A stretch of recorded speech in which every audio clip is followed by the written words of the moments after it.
Hi, good evening. Can I have one thumbs up to make sure that I can be heard? Alex, can I? Okay. Good evening, and thank you for joining our program tonight. My name is Simone Pinheiro, and on behalf of Tango Mercúrio, I would like to welcome every single one of you to tonight's program. This is Tango Mercúrio's online music education program. If you're not familiar with our organization, I'll say a few words. Tango Mercúrio is an arts education organization that presents Argentine tango as an agent for community development.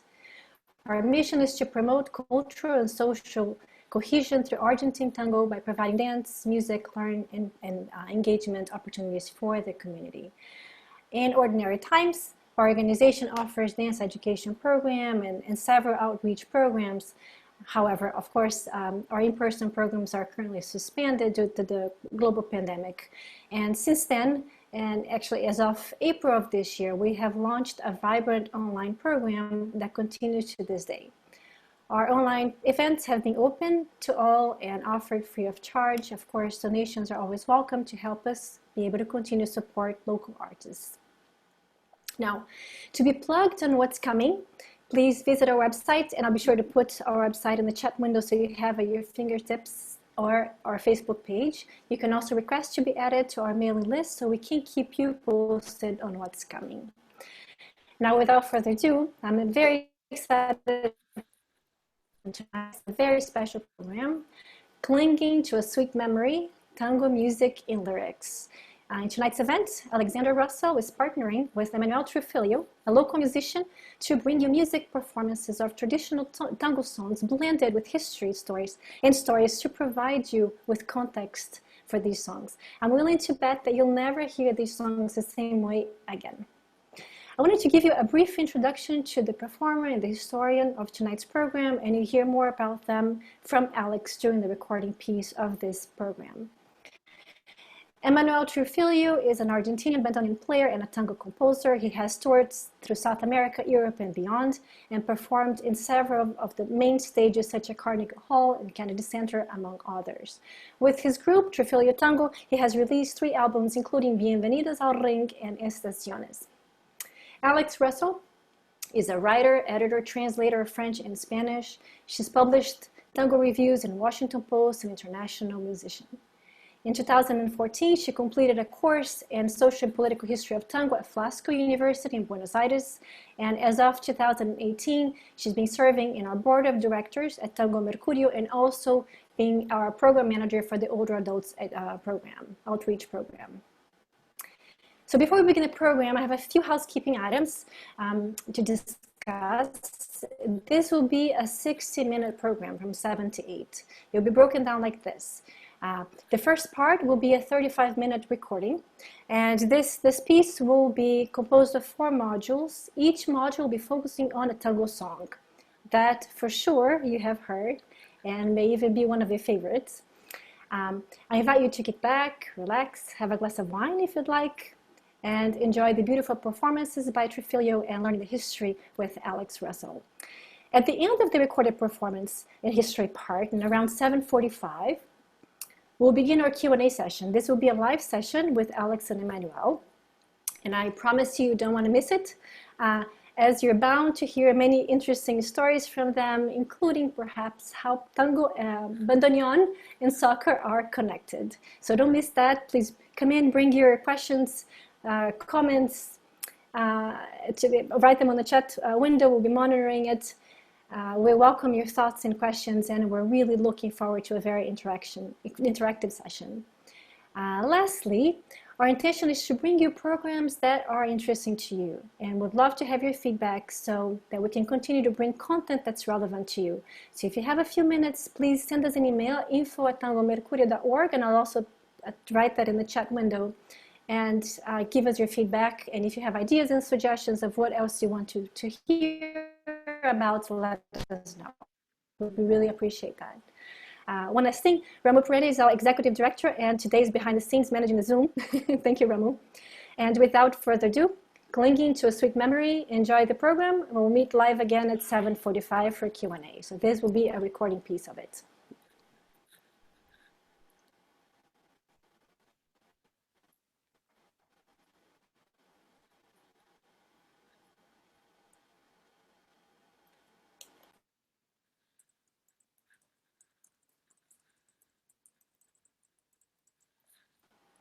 Hello, and welcome to Clinging to a Sweet Memory, Tango Music and Lyrics, which Tango Mercurio presents as part of its online Tango Music Education program.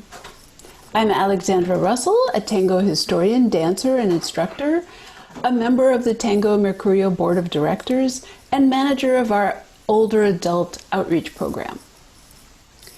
Tango Mercurio, named for the Spanish word for Mercury, that mythological figure of the messenger, is a nonprofit arts education organization that builds community through Argentine tango. With us today virtually is Emmanuel Trifilio, an Argentine-born musician and composer. Emmanuel has toured on 3 continents and performed as a soloist at Carnegie Hall, the Lincoln Center, and the Kennedy Center, among other places. He will be playing the bandoneon and, thanks to some technological magic, accompanying himself on guitar.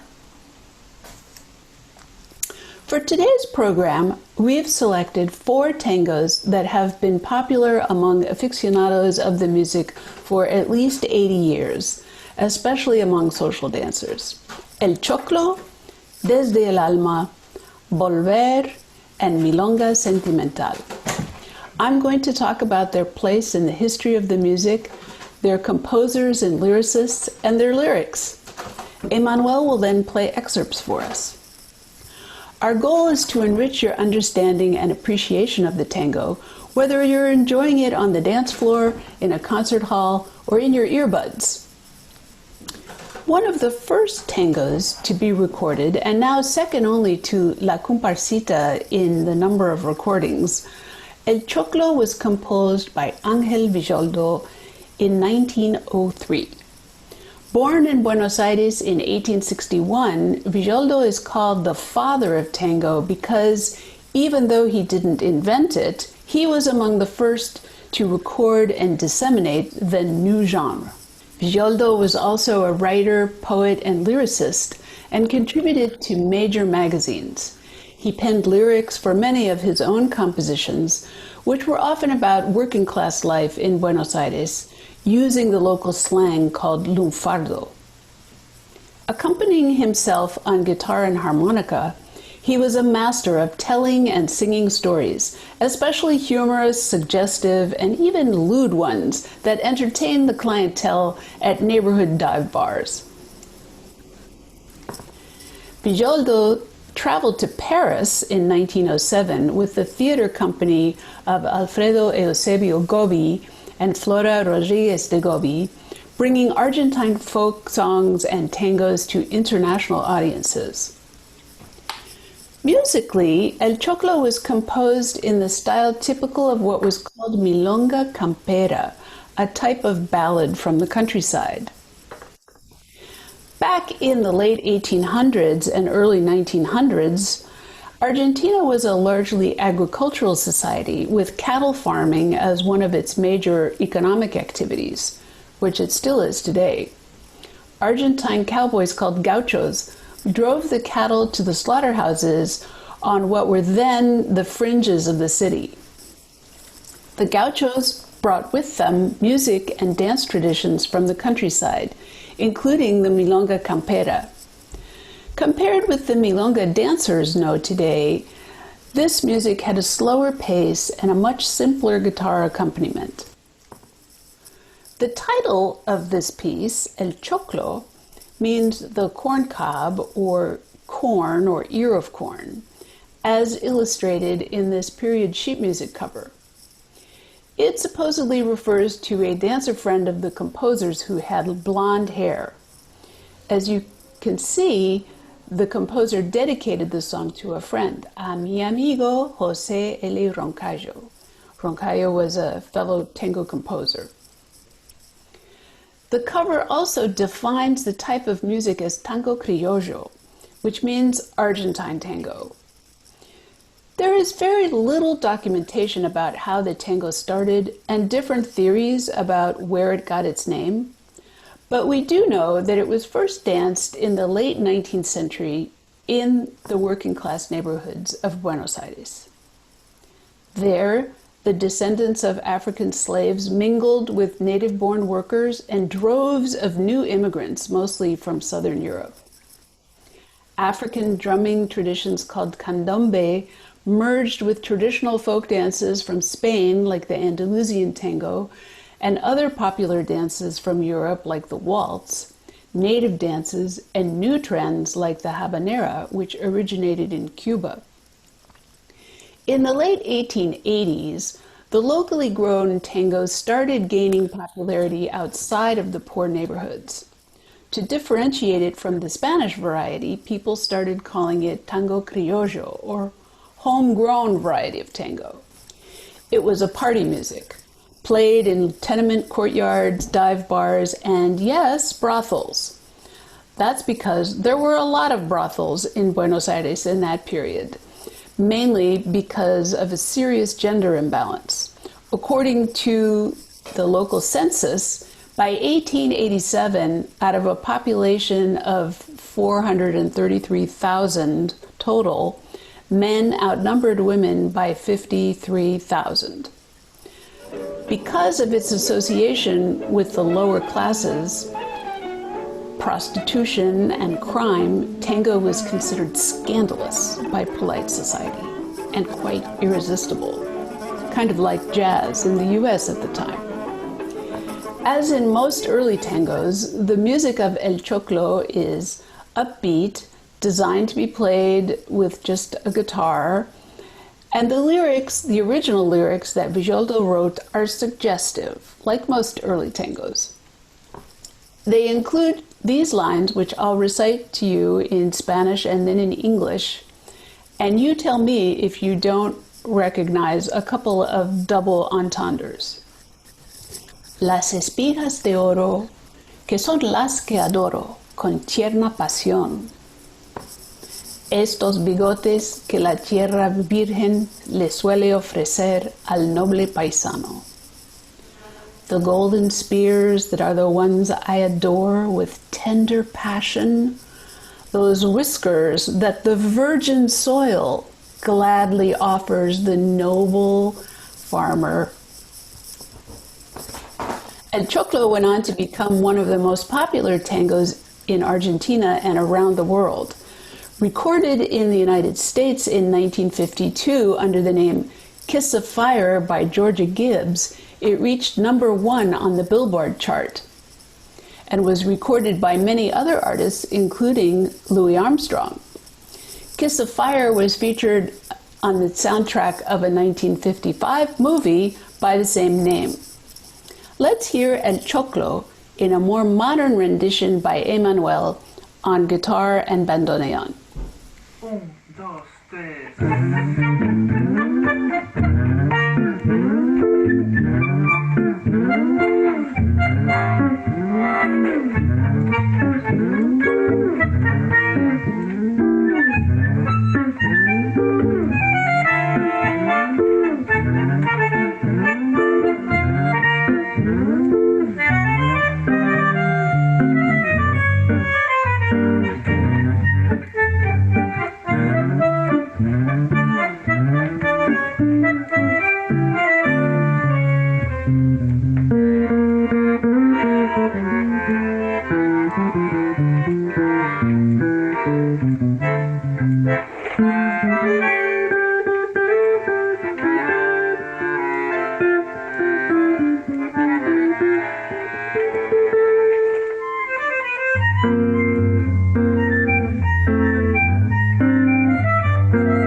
Thank you, Emmanuel.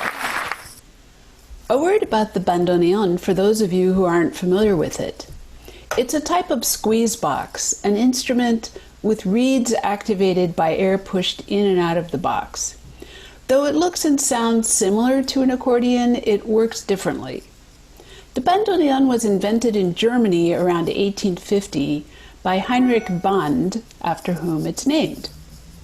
There are various theories about how the bandoneon arrived in Argentina, but there was no doubt that it was brought over by immigrants. Among tango musicians, the ones manufactured by Alfred Arnold, labeled AA, became famous. They were produced until 1939, when the factory switched to arms production. Playing the bandoneon is notoriously difficult. The player can't see the buttons he or she has to touch. The notes are not in chromatic order, like the keys on a piano. There's no logic to their order. Plus, each key produces a different sound when the instrument is pulled apart and when it's pushed back. So the player has to learn 4 different patterns for the approximately 71 buttons. Yet these challenges didn't stop the bando from becoming tango's iconic instrument. The first tango bands included a guitar, flute, and violin. Nice portable instruments. In the early 20th century, the band started adding a bandoneon and a piano, which gradually replaced the flute. The leaders of these bands, called orquestas típicas, would often be the bandoneon players, the stars of the old guard of tango music. For instance, Eduardo Arolas, who never studied music and couldn't read it, was the first to compose tangos on the bandoneon. The tango was a big hit in Paris in the early 1900s and was gaining legitimacy as a musical expression of Buenos Aires. The first stable tango band was led by a bandoneon player named Vicente Greco in 1911 and played a big part in launching tango recordings in the nascent phonograph industry.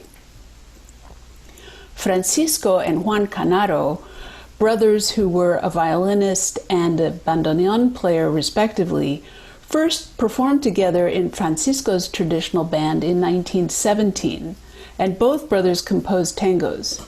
They traveled together to Paris in 1925, which was immortalized in the song Canaro en París. Later, Juan formed his own band with another brother, Rafael, on guitar, while Francisco's band became one of the most famous tango big bands. In the late 1930s, Buenos Aires radio stations started hiring their own house bands for tango. By the 40s, the tango reached peak popularity, the golden age of tango that lasted through the 1950s. The bands grew to include 4 bandoneons, 4 violins, a piano, a double bass, and sometimes a cello or viola. The bands would also have a singer and sometimes even 2 singers associated with the band. The most iconic figure of that time was bandoneon player, band leader, and composer Aníbal Troilo, nicknamed Pichuco.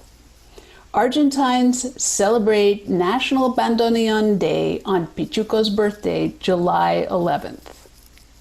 As I mentioned, the waltz was one of the most popular dances in Argentina in the second half of the 19th century, as well as in Europe and throughout the Americas. And tango has a waltz variation called tango valse, or waltz tango. A favorite tango valse among dancers is Desde el Alma, which means from my soul, and dates back to 1911. The song has an unusual story itself because it was composed by a 14-year-old girl named Rosita Melo. Born in Montevideo, the capital of neighboring Uruguay, located just across the River Plate from Buenos Aires, where she was raised, Rosita Melo went on to become a concert pianist and piano teacher as well as a composer. She wrote other tangos, along with pasodobles, marches, and polkas, but none as famous as Desde el Alma. At the time, Argentine society was very rigid, and women were expected to be content with becoming wives and mothers. It was very unusual for a woman to break into the male-dominated world of professional musicians as either a composer or a musician. And even when they managed to, women musicians and composers were rarely recognized and sometimes not even recorded. A few popular female vocalists composed tangos during the 20s and 30s, such as Rosita Quiroga, who wrote the music to Campaneando la Vejez, and Azucena Maizani, who wrote the music and lyrics for Pero Yo Sé. One of the first and more prolific tango lyricists, Maria Luisa Carnelli, got around this problem by writing under the male pseudonyms Luis Mario or Mario Castro. Born in 1898 to a family of 10 brothers and sisters, she was also a poet and a journalist. Though her father strongly disapproved of the tango, as was typical among the more well-to-do, she and her siblings listened to it on the sly, and she learned lunfardo from her brothers. Carnelli wrote such popular tangos as Cuando llora la milonga, when the tango cries, and Se va la vida, life slips away, which Azucena Maizani made into a hit in Spain. Desde el Alma was already extremely popular as an instrumental before Victor Piuma Vélez added lyrics to it. He married Rosita Melo in 1922.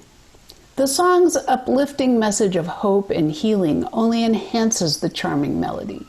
The chorus goes, Vives inútilmente triste, y sé que nunca mereciste pagar con penas la culpa de ser buena, tan buena como fuiste, por amor.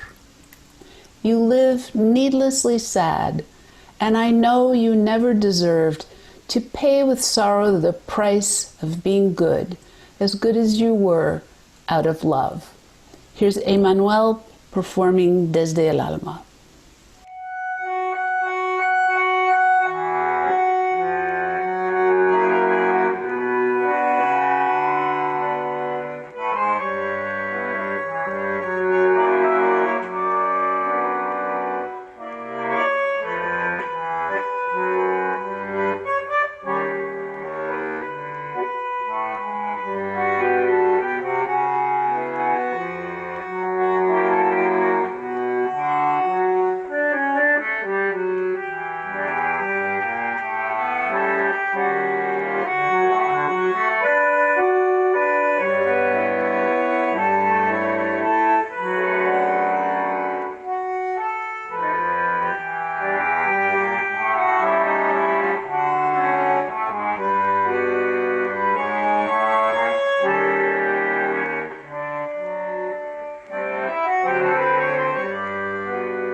Thank you, Emmanuel, for that lovely performance.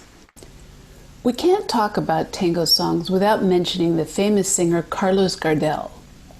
Born Charles Garde to a single mother in southern France, he immigrated with her to Buenos Aires as a toddler and grew up in the streets of the Abasto market neighborhood. As a teen, he was taken under the wing of a folk singer who called him El Zorzal Criollo, the Argentine crooner or songbird. Gardel sang folk songs in neighborhood bars and private parties and dropped out of school at 16. In his early 20s, he met composer-lyricist José Razzano of Uruguay, who became his longtime partner. No stranger to rough neighborhoods, on a night out with friends early in his career, Gardel was shot in the chest. He spent months recuperating, but eventually recovered, though the bullet was still lodged inside of him for the rest of his life. Though he never studied music or voice, Gardel was a prolific songwriter. In just over 20 years, he recorded 800 songs, of which he wrote 85, and hundreds of those were tangos. In 1917, Gardel recorded his first tango, Mi Noche Triste, My Sad Night, with lyrics by Pascual Contursi, whom he met in Montevideo. This song marked a turning point in the evolution of tango music, with words and melodies reflecting a more introspective style. By then, the original hip-shaking choreography of the dance had evolved into a smoother style as well. At the same time, Julio De Caro, a violinist, composer, and tango band leader, was bringing more sophisticated orchestrations to tango music. De Caro recorded over 400 pieces starting in 1924. Together, Gardel with the lyrics and De Caro with the music, the two ushered in what became known as La Guardia Nueva, the new guard of tango music. Gardel also had a career in film. Paramount Pictures hired him in 1931 to star, sing, and compose songs for feature films designed for Spanish-speaking audiences in Latin America.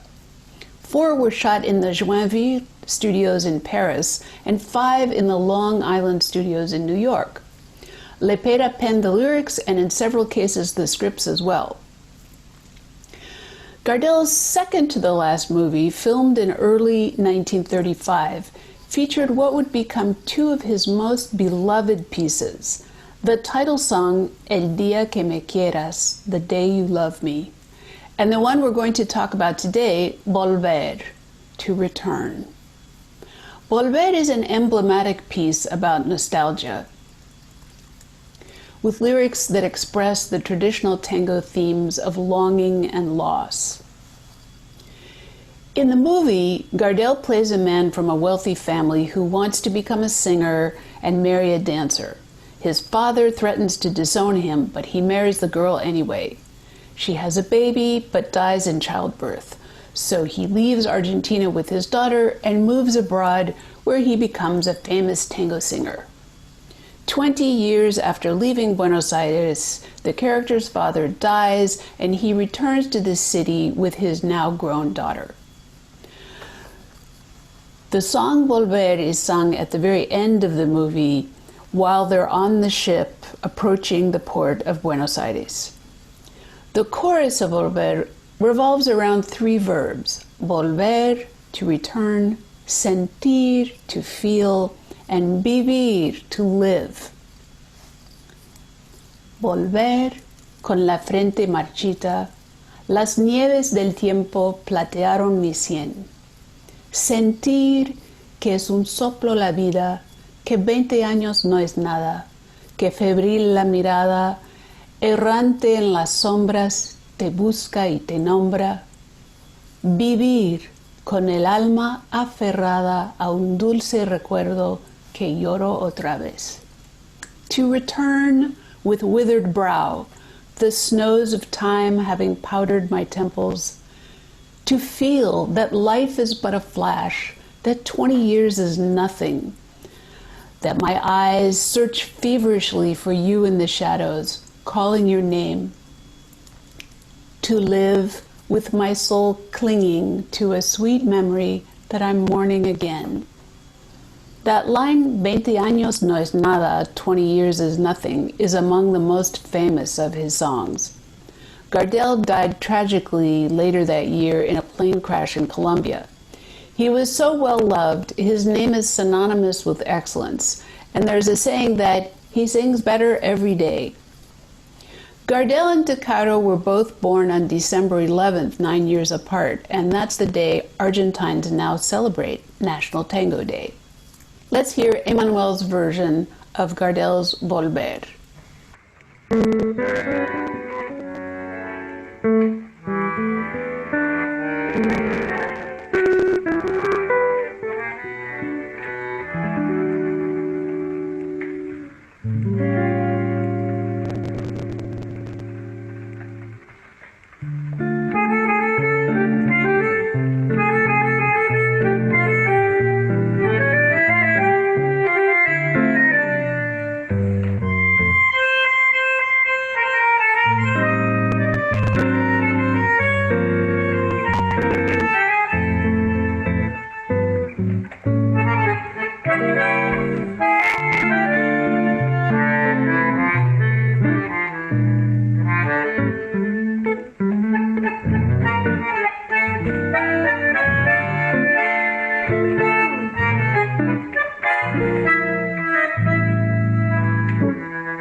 Thank you, Emmanuel. That melody always tugs at my heartstrings.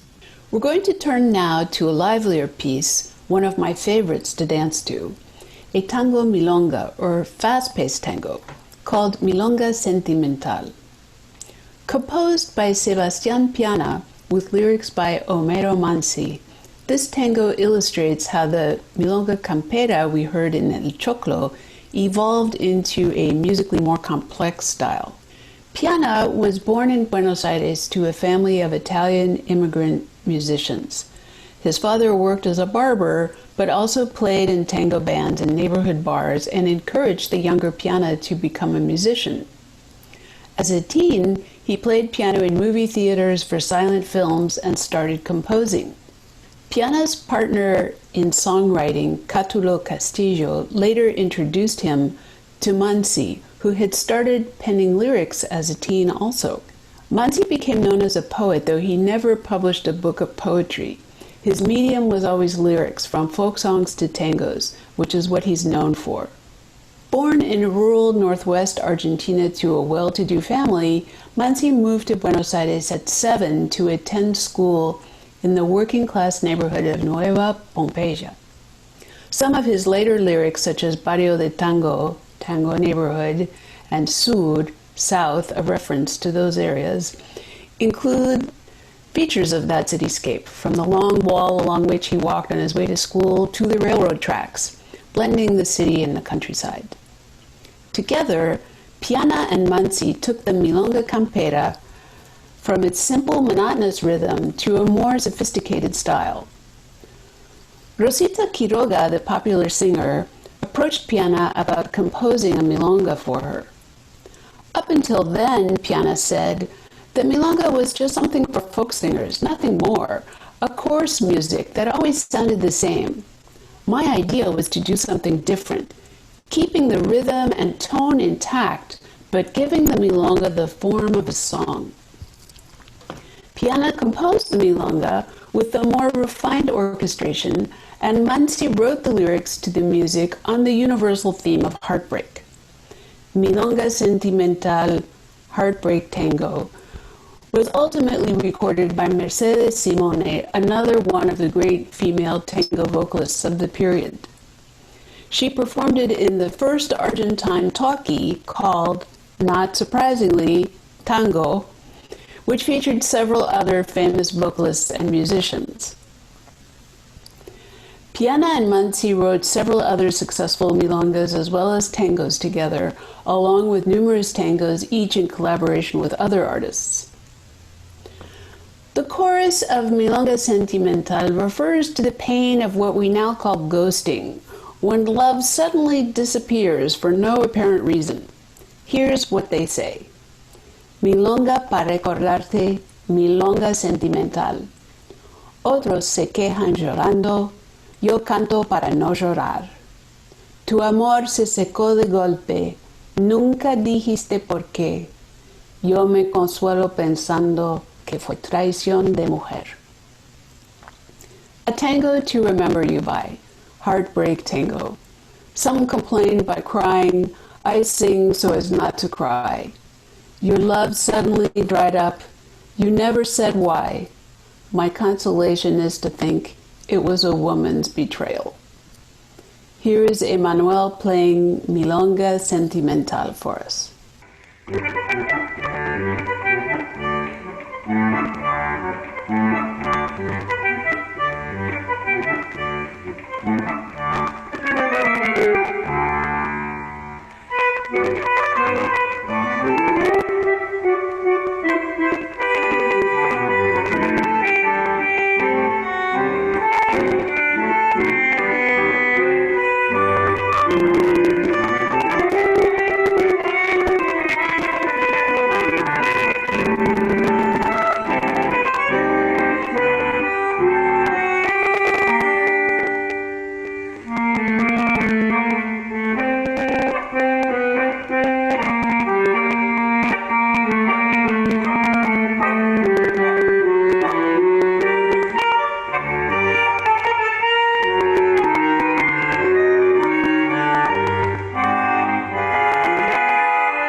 Thank you, Emmanuel. That song always makes me want to jump up and dance.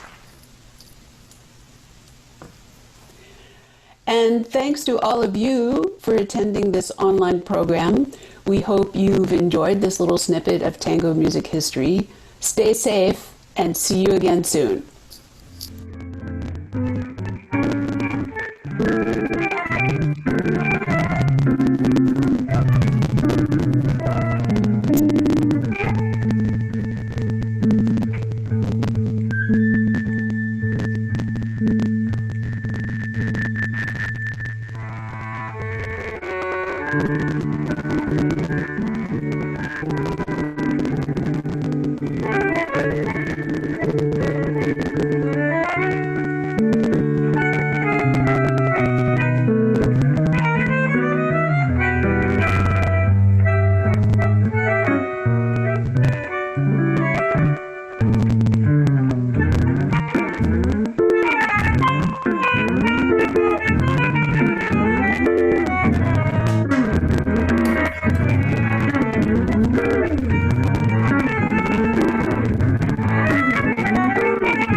Can I have again some thumbs up to make sure that I'm being heard?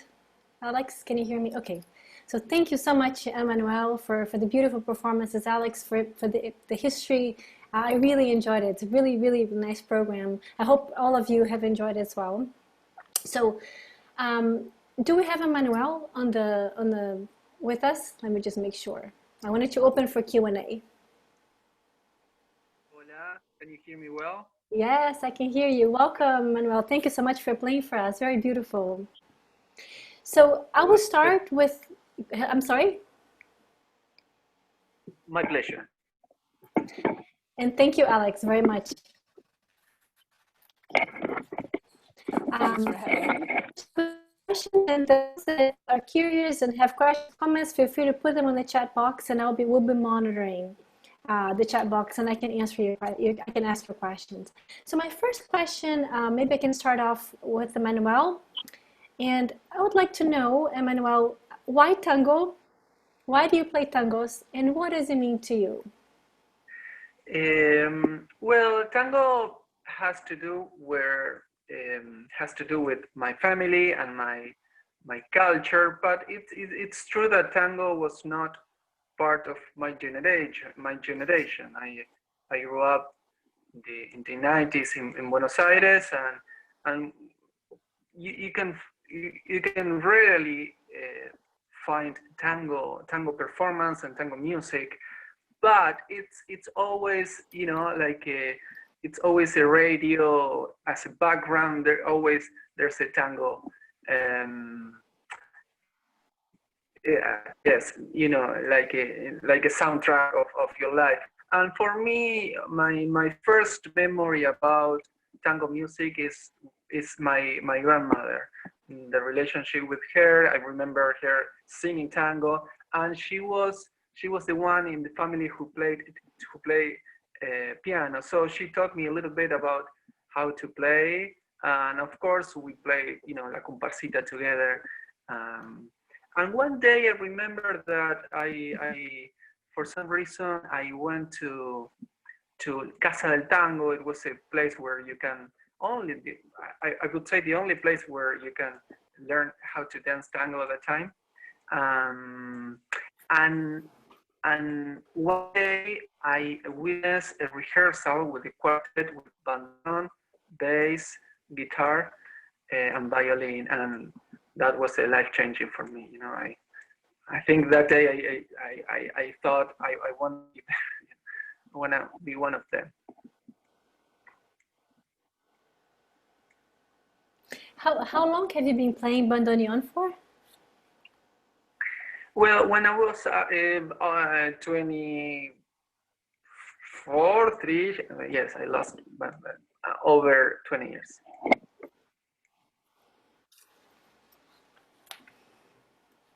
So Emmanuel, so you play the piano. My question is why the bandoneon?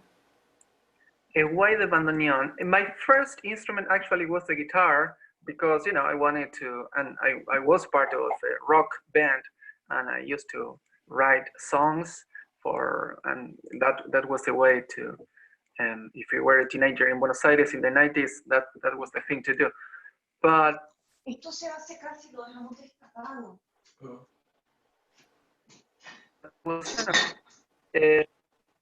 And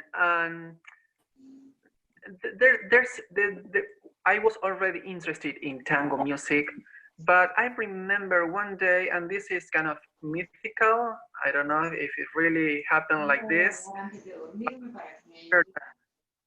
was in a car ride with dad, and Piazzolla started radio, and it was, I remember the tune, it was Years of Solitude, Años de Soledad, and suddenly I knew that was that's what. So if my audio is breaking up, so I apologize if I'm speaking over anyone. So there's an interesting question from the chat box for Alex and you. Why did you choose these specific 4 songs for the recording piece tonight? So I chose 4 of my own favorites that among the classic tangos and songs that I knew had a special story behind them. Like Desde el Alma, I had heard that it was this very young woman, a teenager, who had composed the story. So I felt compelled to research it, and sure enough, that was it. And I wanted to choose one of the songs, one of Gardel's songs, because, like I mentioned, he's such a huge part of tango history, having been so prolific in recording it at the very beginning of the recording industry in Argentina. And Volver, I always particularly enjoyed the lyrics to. And so in researching the song, I discovered that it had been written for this movie, and I watched the movie, and so there's this story within a story within a story about that. And also the fact that it was written at the beginning of the year in which he died, in that plane crash, which is yet another interesting, if tragic, story. And then El Choclo was one of the songs that we discussed at length in the Flaxo course. And I really struggled with the lyrics at first, because the the instructor, the professor, described them as hilariously obscene. And at first I didn't really get it. It's kind of subtle. And I had even consulted with an older Argentine dancer friend to say, do you see the hilarious obscenity here? And he said, no, it sounds like it reads like an ode to country life. But sure enough, if you look closer, there is definitely a hint of something, some double entendres. And so that was El Choclo. And also, again, the story within the story, that the title, that it was this friend who was allegedly blonde, but then you have the silks and the passionately adored spears. And it got other lyrics later, but I didn't go into those. And then also Milonga Sentimental, because I just adore that fast rhythm to dance to. And I wanted a story to illustrate the musical evolution, how the simple accompaniment evolved into something musically more complex, and to connect Gardel with De Caro and National Tango Day, their birthdays. And so that was the reason. There's lots more to talk about, that's for sure, if there's any interest. Thank you, Alex. Another question for Emmanuel.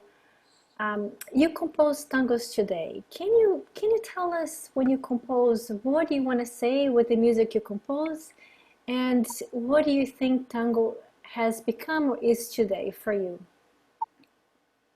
Well, that's a question of my life. It's the deepest artistic question that I try to answer every time I write something.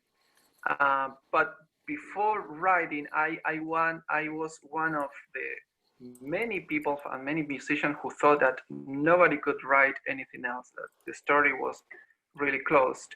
And we've been discussing a little bit.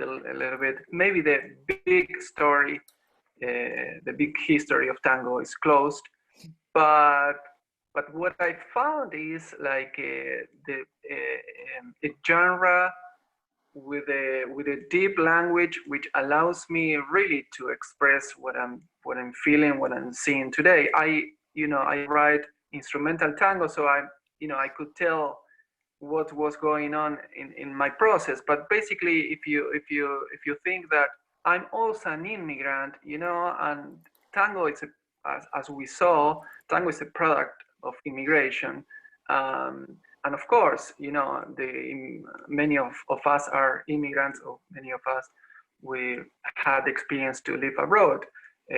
We left many things behind, and there's no way to heal, but we artists, we have this way to try to find a beautiful way to deal with our own pain and with our own joy as well. So I think I'm trying to say what I still find in tango is the authenticity of the language. What I was pissed about tango was this idea of a tango museum that nothing can, it's a pure, and I agree, it's a beautiful pieces that are amazing, but we are still alive and we are in the middle of pandemic. So I wrote the milonga of the pandemia, so because this is what I'm going through. So yes, I was think wondering if this anyone had done that. Say it again. I was wondering if anyone had done that. Yeah.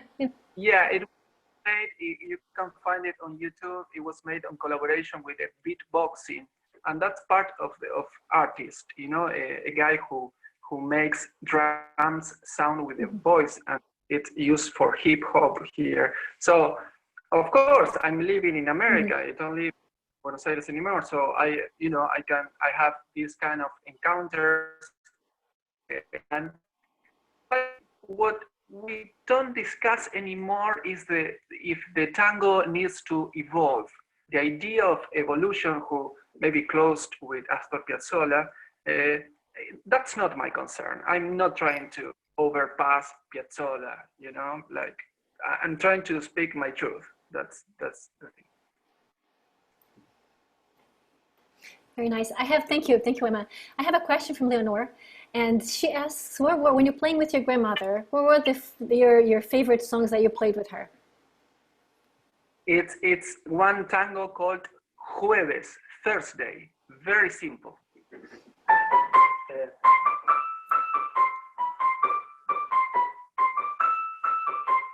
Three notes, but it was that tango. She taught me how to play. This is great. Emmanuel, we're close. We're getting very close to the hour, and I'm wondering if you can let everyone know where they can hear you, how we find what we're doing. Can you let us know? Yes. Well, now we are in this virtual world, so I have two pages on social media, and you can do the at Trifilio Music, either on Facebook or on Instagram. And on YouTube, I posted a lot of my work are on YouTube under, thank you, Alex, under Emmanuel Trifilio, I think it's, or Trifilio Tango. Everything is gonna come out. Thank you so much for asking. So Alex, any questions from you before we close? Anything you wanted to ask or add? Well, just to thank Emmanuel again for this collaboration, which I think was very fruitful, and also to find out Emmanuel, what's next in your creative process? I'm on? Yes. Okay. Well, of course, I'm always thinking about tango, and I'm part of tango. So I just wrote a piece called El Último Abrazo, which is gonna debut in a video, with a video pretty soon. But I'm also launching like a project called Tango, which tried to revisit the idea of a German art song, which was founded or developed by Schubert. And what it always kept my attention was that at Gardel's era, the composer still signed the tango lead. So it was explicit relationship with this art, German art. So I'm going back and I'm taking like well-known poetry and treat it basically like a German lead, but with some tango flavors. And then in May, I was supposed to record my fourth album with my trio in Buenos Aires, but I couldn't make it. So that's has to do. So I don't know if I'm gonna find a way to record it here in America, or I have to wait for the virus to calm down. Thank you. Alex, I have a question also in the chat box. I wonder if there's a little bit of time. So Marcelo asks, they're related to political changes in Argentina, meaning the military and democracy. Do you know? Well, I know that there are not a lot of political tangos historically. That was raised in the coursework. In the 1910s and 20s, maybe also 30s, there were a few anarchist tangos, but very few, and they weren't widely popularized. They're not very well known. Also, tango suffered a great deal during the dictatorship because people weren't allowed to gather freely, so that it had to go underground, basically. And that's very difficult to have a social dance party that's that nobody can see or hear about directly. Right now, the most interesting development that I've read about and heard about is that there's a very vibrant feminist movement in Argentina that has spilled into the tango world. That has been reported in the press here. So, for instance, and I witnessed something along those lines at one of the last trips that I made to Buenos Aires, going to a tango club where musicians were playing. And there was a band of a group of young guitarists, male and female, who played an old milonga called 34 puñaladas, the 34 stabbings, which is about a jealous man stabbing the girlfriend 34 times. So they played it, they sang it, and then they sang an alternative version that was less sexist. So I think that's part of the evolution. And one of the points in the course was that there have been lots of reports of tangos dead, and then it revives because it has to change in order to, it has to evolve in order to survive. And so it's still there. And one of the fun things about going to Buenos Aires for me is just the wealth, the rich cultural life, not just tango, but for anyone who's interested in tango. There are concerts, there are clubs, there's every venue. I mean, from the Teatro Colón, from the Opera House, sometimes they have opera, down to, the little corner cafe. And so it creates demand for musicians, and people are creating constantly. And that's happening here too, and throughout the world. There are tango bands in the US, Europe, Asia, all over the place.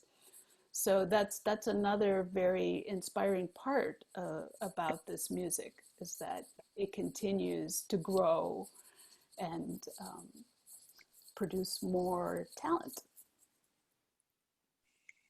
like our Emmanuel.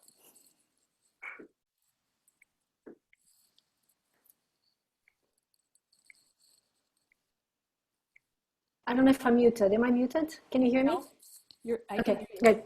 The milonga, one of the songs that you played, Milonga Twisted, has a sad lyrics to it. Usually, it's my impression that a lot of the milongas have a happier lyric to it. Is that common to see more of a sad lyric to milongas? Do you know?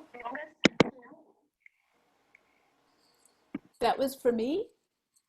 One of you. I don't know if you know or if Emma knows. Or just a curiosity. I'm thinking out loud that I'm trying to, because I mean, milonga presents itself like a funny, like a upbeat.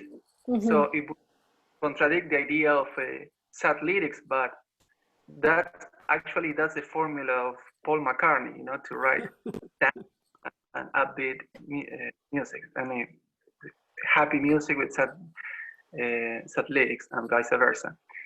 I think the case of Milonga Triste, you nail it. It's the most painful and beautiful, on the other hand. I think I would answer this way. When you say Milonga, there are two types of Milonga. Milonga Ciudadana from the city of Buenos Aires and Milonga Campera from the countryside. And there are different. One of them is very slow. Milonga Triste is the iconic. Oblivion, if you know Piazzolla, it's one of them. It has this pattern.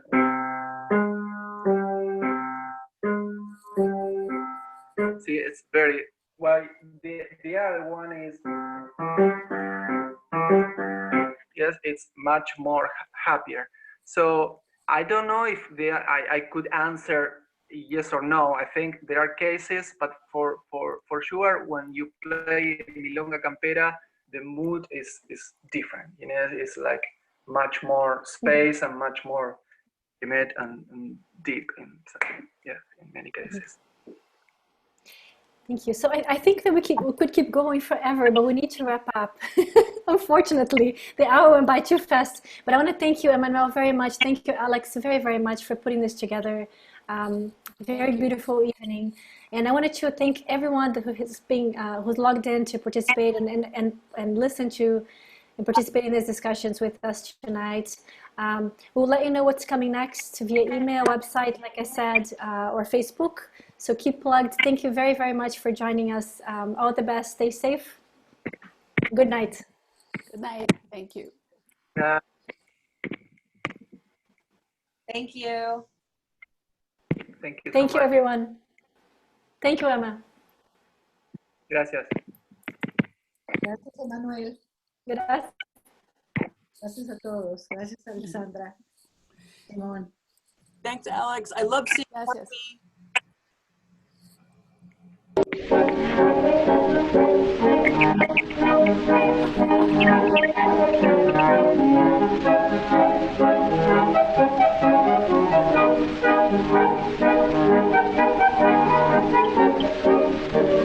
Sonny, thank you for hosting us tonight. And Ramu, everything went great.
Hey there. Oh, thank you. Thank you. Oh, did he make an appearance there?